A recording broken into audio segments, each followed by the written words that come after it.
Good afternoon dear students. आज हम लोग बात करेंगे फिज़िकल प्रॉपर्टीज़ ऑफ एल्केन्स के। तो सबसे पहले उसमें हम देखते हैं इसकी फ़िज़िकल स्टेट। जो हमारे लोअर एल्केन्स होते हैं, यानी कि जब अप टू 4 कार्बन एटम वाले, for example methane, ethane, propane, butane, वो सारे होते हैं हमारे कलरलेस गैस के फॉर्म में। और उसके बाद जो हायर एल्केन्स होते हैं, यानी कि कार्बन नंबर मतलब 5 कार्बन से लेकर 17 कार्बन तक के होते हैं हमारे कलरलेस लिक्विड। और उसके बाद वाले जो होते हैं वो होते हैं हमारे कलरलेस सॉलिड होते हैं रूम टेम्परेचर पे। यानी कि जैसे जैसे उनका मतलब मास इंक्रीज़ होता चला जाएगा, वैसे वैसे उनकी फिजिकल स्टेट भी चेंज होती चली जाएगी।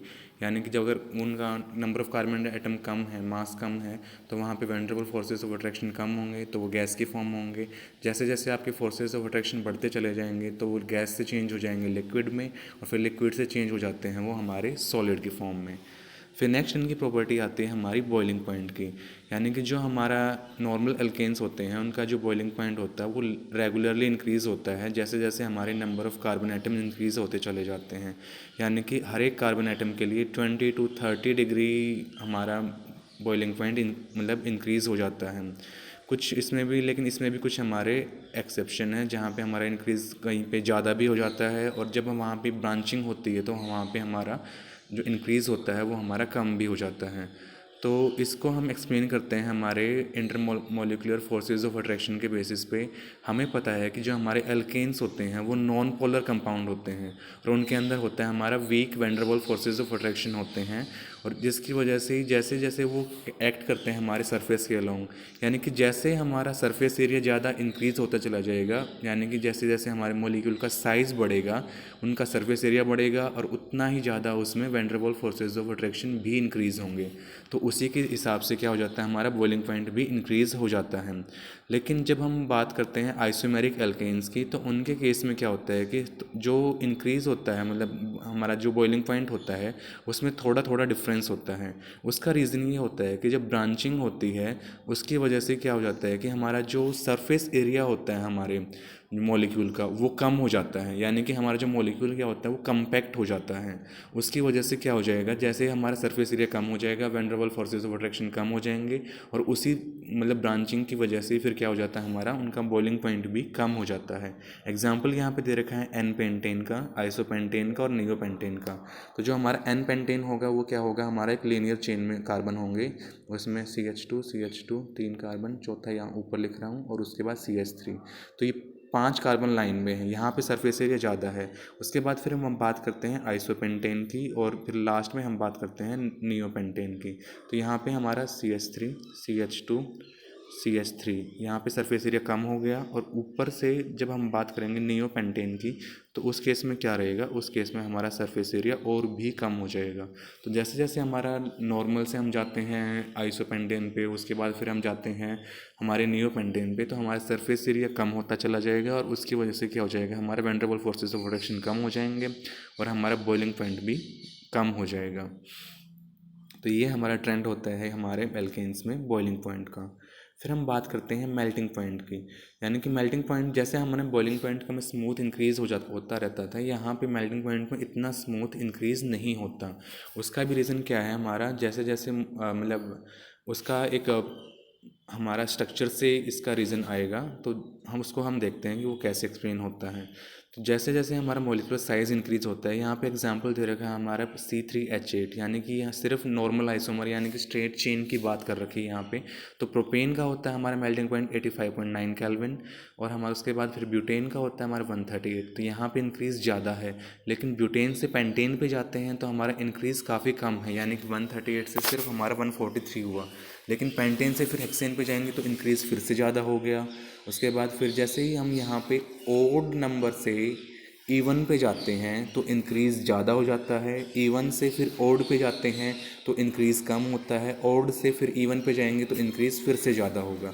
तो इसी को समझने के लिए यहाँ पे इनका जो स्ट्रक्चर होता है वो काफ़ी हेल्पफुल रोल प्ले करता है इसको एक्सप्लेन करने के लिए।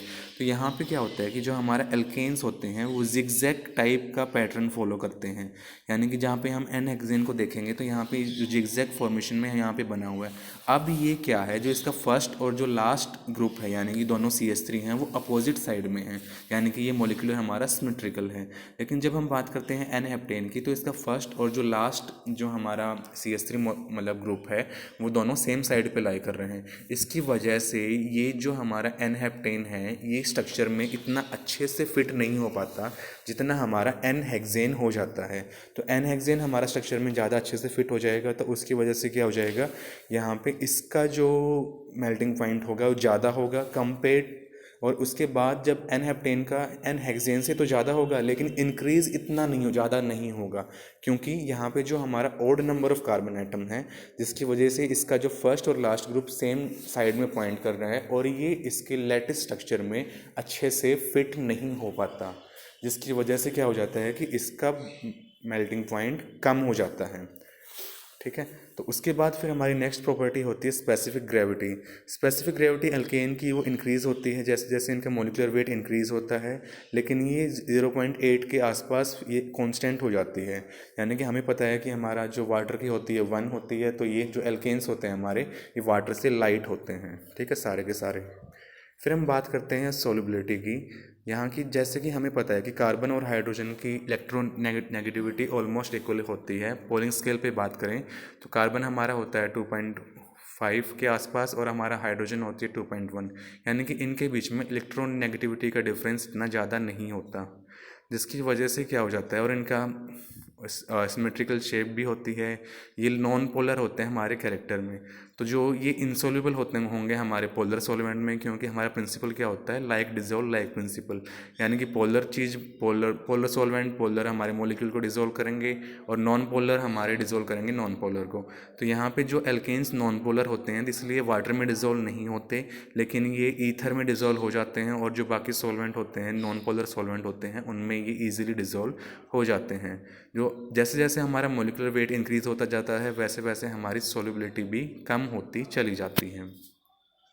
फिर हम नेक्स्ट प्रॉपर्टी की अब हम बात करेंगे इनकी केमिकल प्रॉपर्टीज़ की। केमिकल प्रॉपर्टीज़ अब एज सच आपके सिलेबस में मेंशन नहीं है, लेकिन फिर भी हम देख लेते हैं क्योंकि हमारे ये आगे काम आएंगी।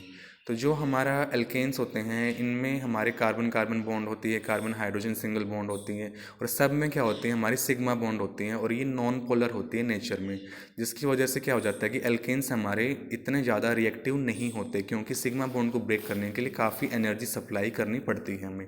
सिग्मा बॉन्ड बनती है हमारी हेड ऑन ओवरलैपिंग से, जो जहाँ पे ओवरलैपिंग क्या होती है काफ़ी स्ट्रॉन्ग होती है, जिसकी वजह से क्या हो जाता है कि मतलब यहाँ पे जितनी ज़्यादा स्ट्रॉन्ग बॉन्ड होंगी उतना ज़्यादा एनर्जी सप्लाई करनी पड़ेगी, उतना ही मॉलिक्यूल हमारा अनरिएक्टिव होगा। ठीक है, तो उसके बाद भी लेकिन हम स्ट्रॉन्ग कंडीशन अगर हम यूज़ करते हैं तो कुछ रिएक्शन ये एंडरगो ज़रूर करते हैं, और मोस्टली वो होती है हमारी सब्स्टिट्यूशन रिएक्शन होती हैं। ठीक है, और वो उसमें से भी ज़्यादातर हमारी फ्री रेडिकल मैकेनिज्म से जाती हैं, तो उनको हम स्टडी करेंगे एक एक करके। तो हमारी फर्स्ट रिएक्शन है यहाँ पे हेलोजनेशन। हेलोजनेशन में क्या होता है कि इसमें हम रिप्लेस करते हैं एक या फिर ज़्यादा हाइड्रोजन को एल्केन की हमारी हेलोजन एटम से। हेलोजन हमारी होती हैं फ्लोरीन, क्लोरीन, ब्रोमीन, आयोडीन। तो यहाँ पे हमारी जो सबसे रिएक्टिव हेलोजन होती है वो हमारी होती है फ्लोरीन, उसके बाद फिर क्लोरीन, फिर ब्रोमीन, और सबसे कम रिएक्टिव होती है हमारी आयोडीन। लेकिन जो फ्लोरीन के साथ जो हमारी रिएक्शन होती है वो काफ़ी एक्सोथर्मिक होती है, यानी कि मतलब काफ़ी एक्सप्लोजिव रिएक्शन होती है, तो उसको हम जनरली स्टडी नहीं करते। तो हम बात करेंगे क्लोरीन एंड ब्रोमीन की। क्लोरीन और ब्रोमीन की रिएक्टिविटी लगभग बराबर होती है, लेकिन क्लोरीन की इसमें ज़्यादा होती है। ठीक है, तो पहले हम बात करते हैं क्लोरीनेशन की और ब्रोमिनेशन की। जब हम एल्केन को ट्रीट करते हैं क्लोरीन या फिर ब्रोमीन के साथ लाइट की प्रेजेंस में, सनलाइट हम लेंगे या फिर यूवी लाइट, और टेम्परेचर रखेंगे हम 525 टू 673 केल्विन पे। तो उस टाइम पे क्या होता है कि हमारा जो क्लोरीन होती है वो रिप्लेस कर देती है हाइड्रोजन को, और यहाँ पे मतलब एक तरीके से ये सब्स्टिट्यूशन रिएक्शन यहाँ पे होती है। यानी कि अगर हम मीथेन लेते हैं उस पर हम क्लोरीन ऐड करेंगे तो हमें मिल जाएगा मिथाइल क्लोराइड, जिसको हम क्लोरोमीथेन भी बोलते हैं, और साथ में हमारा निकल जाएगा HCl मॉलिक्यूल। अब जो मिथाइल क्लोराइड बना है इस पर फर्दर हम ऐड करेंगे क्लोरीन, तो यहाँ पे हमें एक मतलब हाइड्रोजन और रिप्लेस हो जाएगी क्लोरीन के साथ, तो हमें मिलेगी मिथाइलिन क्लोराइड, और साथ में हमारा हो जाएगा HCl। उसके बाद फिर जो यहाँ पे मिथाइलिन क्लोराइड यहाँ पे बनी है, यहाँ पे जो रिटर्न है ये गलत है, यहाँ पे आएगा हमारा CH2Cl2। ठीक है, इसको पे हम जब ऐड करवाते हैं क्लोरीन तो यहाँ पे फॉर्मेशन होता है CHCl3 का, यानी कि क्लोरोफॉर्म का। अब क्लोरोफॉर्म मतलब जिसको हम ट्राइक्लोरोमीथेन भी बोलते हैं, एक आयुपेक नेम है हमारा ट्राइक्लोरोमीथेन, और कॉमन नेम है इसका क्लोरोफॉर्म CHCl3। तो यहाँ पे जो CHCl3 है उस पर अगर हम क्लोरीन फिर से ऐड करेंगे तो हमारा फॉर्मेशन होगा CCl4 का, कार्बन टेट्राक्लोराइड का। ठीक है, तो जो हमारा ब्रोमिनेशन होता है वो क्लोरीनेशन के बिल्कुल सिमिलर होता है, लेकिन इसकी जो होने की स्पीड होती है वो कंपैरेटिवली कम होती है। और जो हमारा आयोडोनेशन होता है, यानी कि हम हाइड्रोजन को रिप्लेस करें किसके साथ, आयोडीन के साथ, एल्केन के केस में वो क्या होता है, काफ़ी स्लो होता है और वो प्रोसेस हमारा रिवर्सिबल होता है। ठीक है, तो यहाँ पे फॉर्मेशन होता है CH4 के साथ I2 डालेंगे तो यहाँ पे फॉर्मेशन होगा मिथाइल आयोडाइड का, और साथ में हमारा निकल जाएगा HI मॉलिक्यूल। तो जो डायरेक्ट आयोडोनेशन होता है एल्केन्स का वो इजीली नहीं होता है, लेकिन हम रिएक्शन को कर सकते हैं किसके साथ, स्ट्रॉन्ग ऑक्सीडाइजिंग एजेंट के साथ। तो यहाँ पे हम यूज़ कर सकते हैं आयोडिक एसिड HiO3, या फिर हम यूज़ करेंगे नाइट्रिक एसिड HNO3, जो हमारे HI को कन्वर्ट कर देते हैं मतलब आयोडीन में। ठीक है, तो 5HI जो मॉलिक्यूल यहाँ पे जो हमारा मिथाइल आयोडाइड के साथ निकलेगा, तो जो ये HI निकला है इसको HiO3 के साथ कंबाइन होकर बना देगा आयोडीन और 3 वाटर मॉलिक्यूल। तो हमारा लीच-चिटरल प्रिंसिपल बोलता है कि अगर हम एक प्रोडक्ट को रिमूव कर रहे हैं तो हमारा रिएक्शन शिफ्ट हो जाएगी फॉरवर्ड डायरेक्शन में, यानी कि अभी हमारा CH4 + I2 इसका मतलब रिवर्सिबल रिएक्शन है, CH3I और आयोडीन HI निकल रहा है। तो HI को जैसे जैसे हम इसका स्ट्रॉन्ग मतलब जो ऑक्सीडाइजिंग एजेंट यहाँ पे हम डाल रहे हैं HiO3 या फिर HNO3, उनके साथ रिएक्ट करके हमारा जो HI वो कंज्यूम होता चला जाएगा, और जो हमारा जो इक्विलिब्रियम है वो फॉरवर्ड डायरेक्शन में शिफ्ट होता चला जाएगा। This is according to the Le Chatelier principle. ठीक है, फिर हम बात करते हैं फ्लोरिनेशन की। फ्लोरिनेशन जो हम जनरली नहीं करवाते हैं उसका रीज़न होता है क्योंकि ये काफ़ी एक्सप्लोजिव नेचर का होता है, यानी कि इसकी वजह से इतना एक्सप्लोजिव होता है कि यहाँ पे हमारी कार्बन कार्बन बॉन्ड भी ब्रेक हो जाती है, कार्बन हाइड्रोजन बॉन्ड भी ब्रेक हो जाती है, और इसको हम लेस विग्रस बना सकते हैं जब अगर हम फुल फ्लोरीन को डाइल्यूट कर दें किसके साथ, किसी इनर्ट गैस के साथ, जैसे कि नाइट्रोजन एंड आर्गन। तो यहाँ पे हमारा ऑर्डर ऑफ रिएक्टिविटी क्या हो जाएगा, हमारा फ्लोरीन सबसे ज़्यादा, फिर क्लोरीन, ब्रोमीन, और सबसे कम होती है हमारी आयोडीन।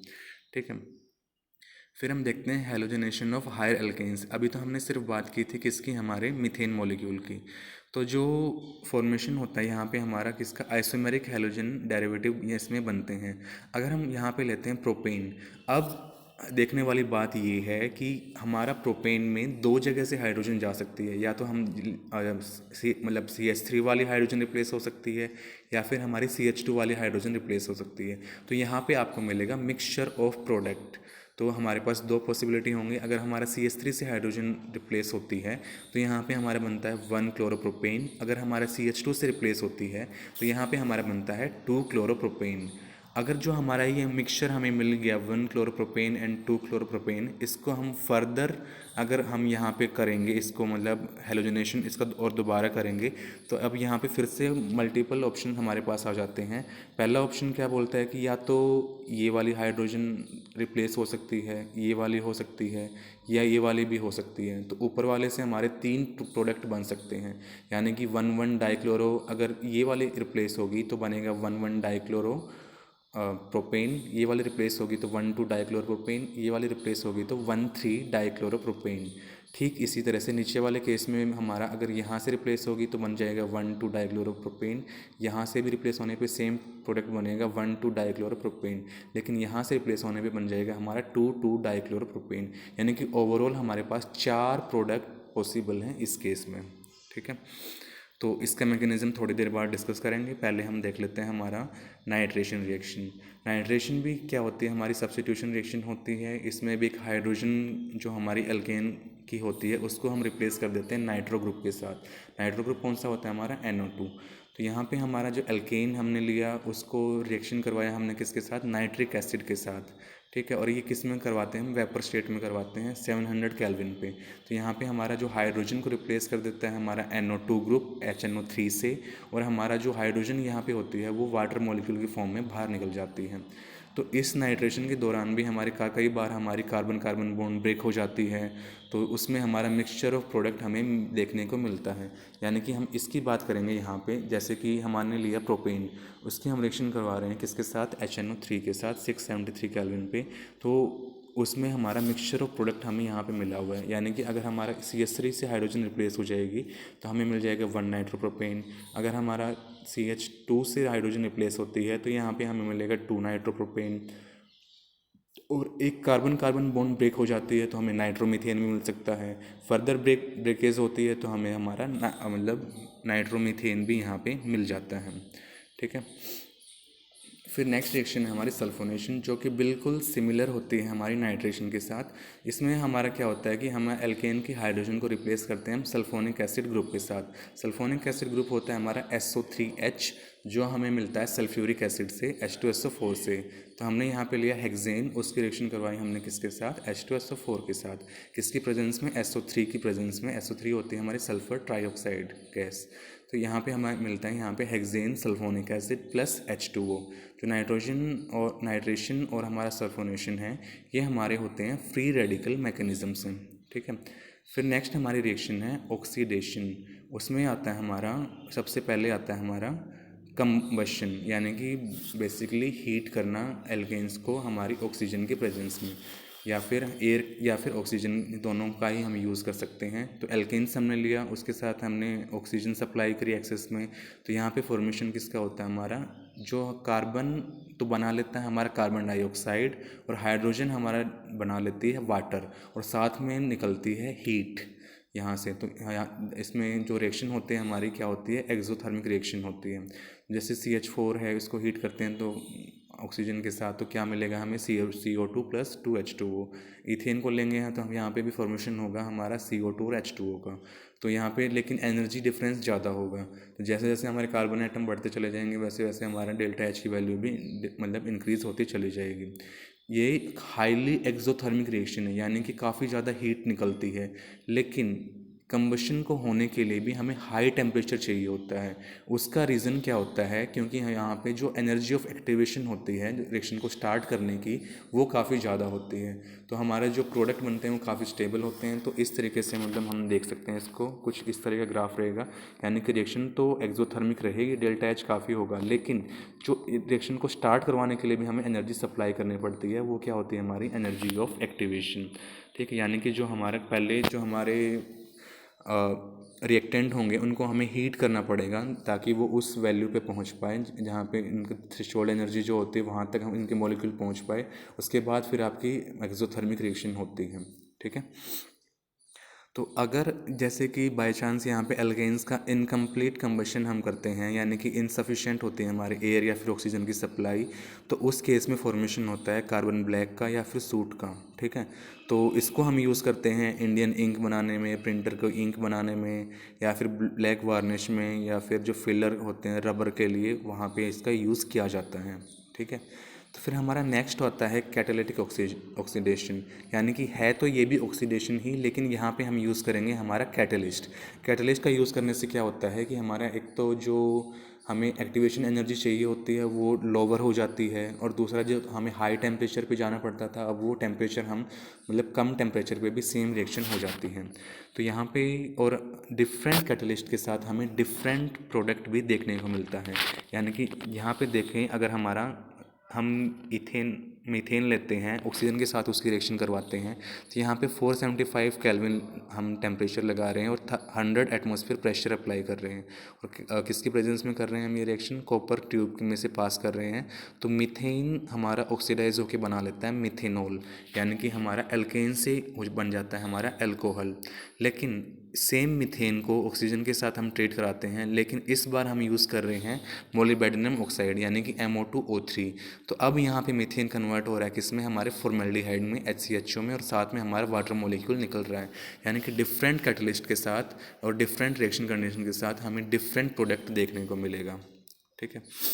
तो नॉर्मली जो हमारे एल्केन होते हैं वो इजीली ऑक्सीडाइज नहीं होते हैं हमारे पोटेशियम परमैंगनेट से यानी कि KMnO4 से, लेकिन जो टर्शरी हमारे एल्केन्स होते हैं जिसमें टर्शरी हाइड्रोजन एटम होती है वो ऑक्सीडाइज हो जाते हैं, यानी कि आइसोब्यूटेन में जो यहाँ पे सेंटर वाला कार्बन है ये टर्शरी है क्योंकि ये 3 कार्बन से अटैच्ड है। इसको हम ऑक्सीडाइज करते हैं किसकी प्रेजेंस में, एल्कलाइन KMnO4 की प्रेजेंस में।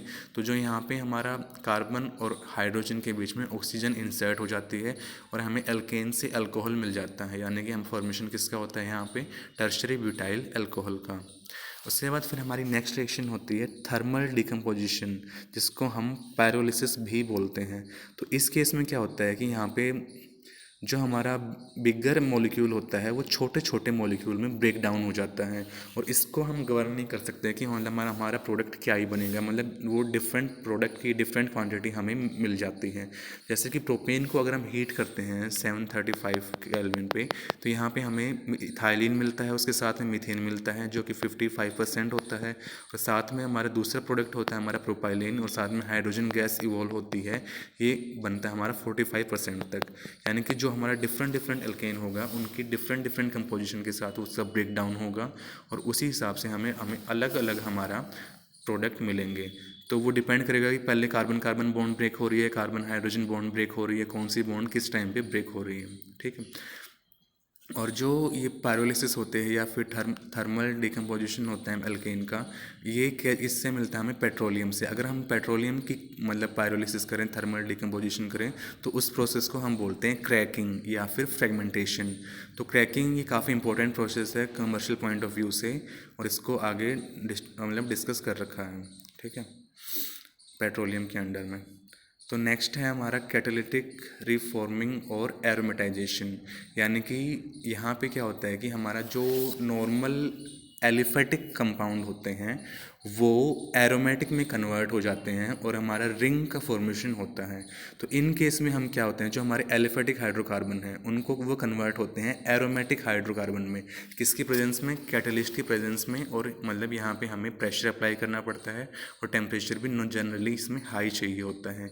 यानी कि अगर हम यहाँ पे एग्जांपल लेते हैं N-हेक्सेन का, तो इसको हम जब हम हीट करते हैं 720 केल्विन पे और 10 to 20 एटमॉस्फेयर प्रेशर होता है, और यहाँ पे कैटलिस्ट हम यूज़ करते हैं या तो हमारा Cr2O3 यूज़ करते हैं या फिर हम एल्यूमिना यूज़ करते हैं Al2O3।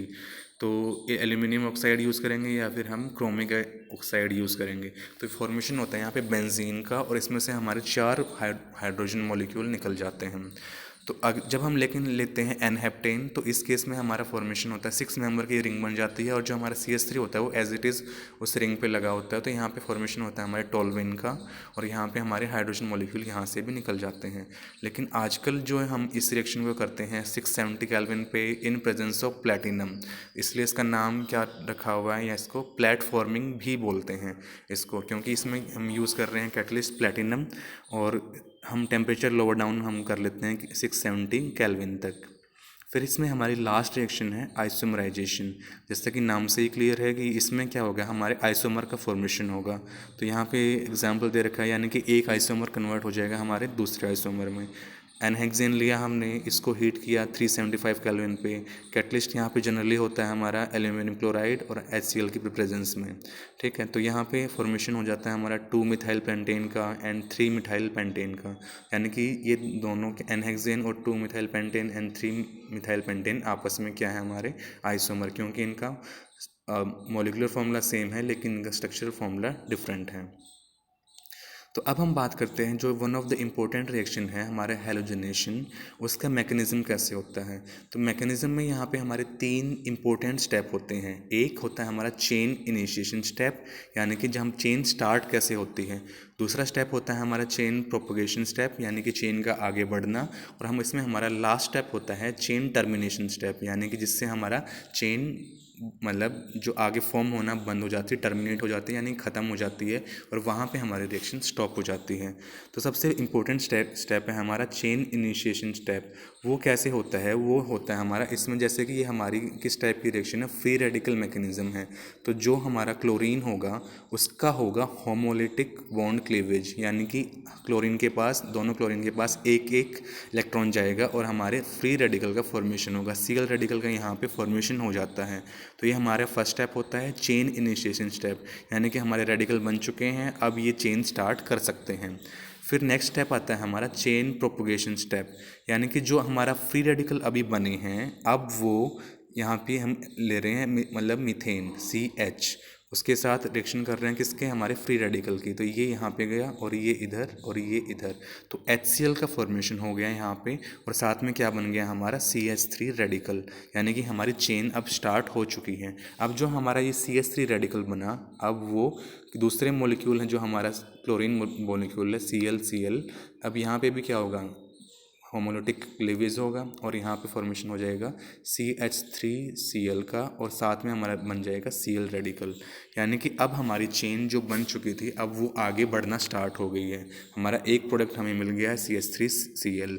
अब दूसरी क्या पॉसिबिलिटी है, या तो जो हमारा अभी जो Cl रेडिकल बना है यहाँ पे ये अटैक कर सकता है दूसरे हमारे CH4 पे, और इसी तरह से ये रिएक्शन आगे चलती रहेगी। लेकिन इसमें Cl जो रेडिकल है ये हमारा जो यहाँ पे CH3Cl बन गया ये इस पे भी अटैक कर सकता है, यानी कि अब जो ये Cl रेडिकल बना इसके पास दो पॉसिबिलिटी हैं, या तो ये अटैक करे CH4 पे या फिर ये अटैक कर सकता है CH3Cl पे। ठीक है, तो अब ये दोनों ही पॉसिबिलिटी से अगर इस पे अटैक करेगा तो बनेगा CH3Cl, अगर इस पे अटैक करता है तो यहाँ पे बनता है हमारा CH2Cl2।